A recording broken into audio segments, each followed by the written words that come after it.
Here, let's build some blocks using GutenBricks. So this time, I will show you how to use visibility toggle. So what it is if you look at the right hand side, I have these toggle button, and I can actually turn off the hero title. I can turn off the smaller title. I can bring them back. So this is very convenient if you want to hide some elements inside the block. So let me show you how it works.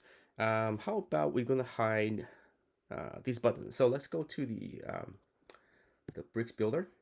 So a bricks builder, I selected this button container. So I'm gonna hide this, and how I do it is I go to under the GutenBricks settings.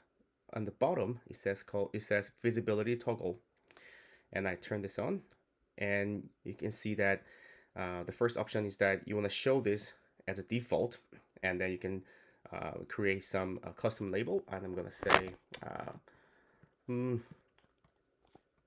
button on and off. I don't know, just name whatever, and you can choose the group name. So the default is a visibility group, but you can just set any custom group. I would just say tutorial.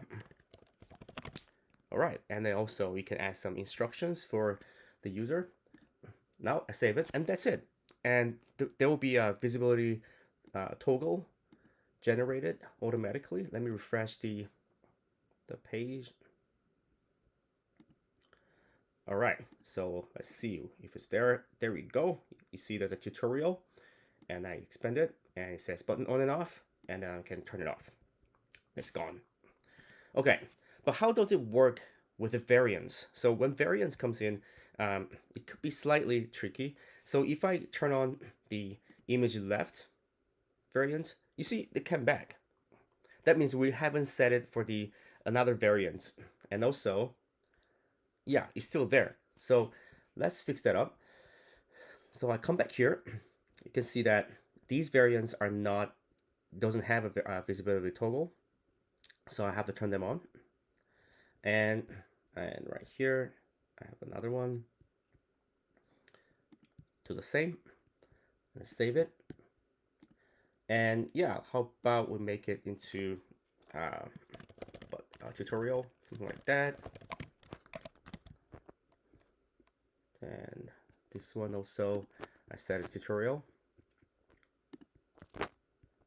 Okay, now I refresh the page. All right, so if I open the tutorial, you can see there are 3 buttons. So what happened is that GutenBricks recognize it as 3 separate toggles. This is not what we want. I mean, if you want to make it separate, that's totally fine. But what if you want to just use one toggle to control all 3 variants?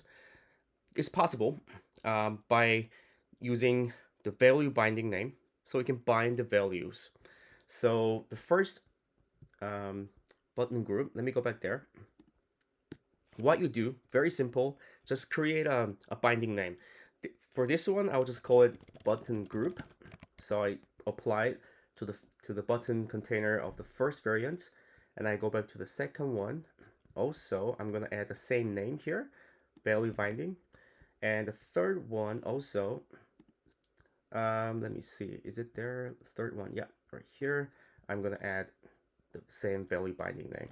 It could be tricky, but think about it as sort of the name for all the values stored in the elements. So value binding is a very powerful feature that allows you to sort of share a same value across different elements. All you have to do is just put the same name across different elements. Okay, let me come back here and then refresh the page. As you can see, let me go back to tutorial. Okay, so you can see that there's only one button, and it actually follows the last one. So I'm going to change this to on and off. Perfect. So let me refresh it.